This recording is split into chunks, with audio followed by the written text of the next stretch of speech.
আপনি যদি এইভাবে একবার বাসায় নাগেটস তৈরি করেন তাহলে আর রেস্টুরেন্ট থেকে কিনে খেতে হবে না। আসসালামু আলাইকুম, কেমন আছেন সবাই? আজকে একদম রেস্টুরেন্টের মতোই কিন্তু চিকেন নাগেটস তৈরি করে আপনাদের সাথে শেয়ার করব। আশা করছি ভালো লাগবে। তার জন্য এখানে আমি এক বাটি চিকেনের কিমা নিয়েছি। চিকেনটাকে একদম ভালো করে ব্লেন্ডার জগে পেস্ট করে নিয়েছি। দিয়ে দিচ্ছি পাউরুটির গুঁড়া, আদা বাটা, রসুন বাটা, দিয়ে দিচ্ছি লাল মরিচের গুঁড়া, পরিমাণ মতো লবণ দিয়ে দিচ্ছি, আর দিয়ে দিচ্ছি গোলমরিচের গুঁড়া। তারপর দিয়ে দিচ্ছি রান্নার তেল, দিয়ে দিচ্ছি এক ফালি লেবুর রস, দিয়ে দিচ্ছি টমেটোর সস।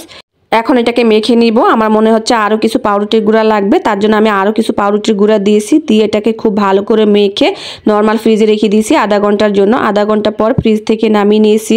এখন কিছু কর্নফ্লাওয়ার ছিটিয়ে দিচ্ছি, তারপর এটাকে হাত দিয়ে চ্যাপটা করে ছড়িয়ে দিচ্ছি। বন্ধুরা, আপনারা চাইলে কিন্তু এই চিকেন কিমাটা পাটায় বেটেও তৈরি করে নিতে পারেন।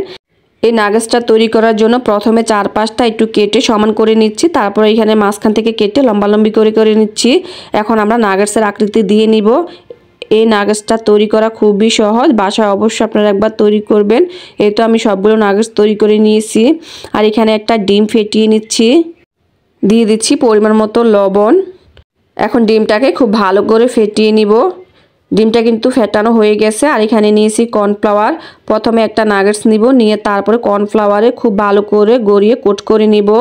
তবে হাতের কাছে কর্নফ্লাওয়ার না থাকে আপনারা চাইলে কিন্তু ময়দার মধ্যেও কিন্তু এই কাজটা করে নিতে পারবেন। এখন একটা নাগেটস আমি ডিমের মিশ্রণে দিয়ে দিচ্ছি, তারপর একটা চামচ দিয়ে এটাকে খুব ভালো করে ডিমের মধ্যে গড়িয়ে নিচ্ছি। চামচ দিয়ে করলে এই কাজটা করতে খুবই সুবিধা হয়। এই তো আমি এখন ডিমের মিশ্রণ থেকে নাগেটসটা তুলে নিচ্ছি, নিয়ে তারপর এখানে আমি ব্রেড ক্রাম্বস নিয়েছি। এখানে আমি অরেঞ্জ কালারের ব্রেড ক্রাম্বসটা নিয়েছি। আপনারা চাইলে কিন্তু টোস্ট বিস্কুটের গুঁড়া নিতে পারেন, আবার ফ্রেশ পাউরুটির গুঁড়াটাও নিতে পারেন। এখন খুব ভালো করে আমি ব্রেড ক্রাম্বসে এটা চেপে চেপে গড়িয়ে নিচ্ছি। এতে করে আমাদের নাগেটসটা অনেক মুচমুচে হবে। আর এইভাবে করে কিন্তু আমি সবগুলো নাগেটস তৈরি করে নিয়েছি। বন্ধুরা, এই নাগেটসটা আপনারা তৈরি করে ডিপ ফ্রিজে কিন্তু রাখতে পারবেন 1 মাস পর্যন্ত।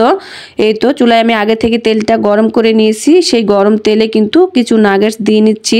নাগেটসটা যখন একটা পাশ একটু লালচে কালার চলে আসবে তখন এগুলাকে উল্টে দিব।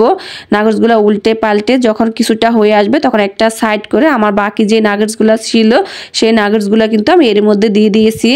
এই তো দেখুন, এক পাশে কিন্তু নাগেটসগুলো তৈরি করা হয়ে গেছে। এখন আমি চুলা থেকে তেল ঝরিয়ে উঠিয়ে নিব। বন্ধুরা, এখন পর্যন্ত যারা একটা লাইক দিতে ভুলে গেছেন প্লিজ একটা লাইক দিয়ে দিবেন, আর সম্ভব হলে একটু বেশি বেশি করে শেয়ার করে দিবেন। এই তো আমি সবগুলো নাগেটস তৈরি করে নিয়েছি। মাশাআল্লাহ, নাগেটসগুলো দেখতে অনেক সুন্দর হয়েছে। আপনি যদি এই নাগেটসটা তৈরি করে কাউকে খাওয়ান আর যদি না বলেন যে আপনি এটা বাসায় তৈরি করেছেন, সে কিন্তু বুঝতেই পারবে না এটা আপনি বাসায় তৈরি করেছেন। এটা এতটা সুন্দর হয়েছে, আমি আপনাদেরকে দেখিয়ে দিচ্ছি এটা কতটা সুন্দর হয়েছে। উপরটা হবে ক্রিস্পি আর ভিতরটা হবে একদম জুসি। বন্ধুরা, রেসিপিটা যদি ভালো লেগে যায় লাইক কমেন্ট শেয়ার করে দিবেন। সবাই ভালো থাকবেন, নিরাপদে থাকবেন। আজকের মতো এখানে বিদায় নিচ্ছি। আল্লাহ হাফেজ।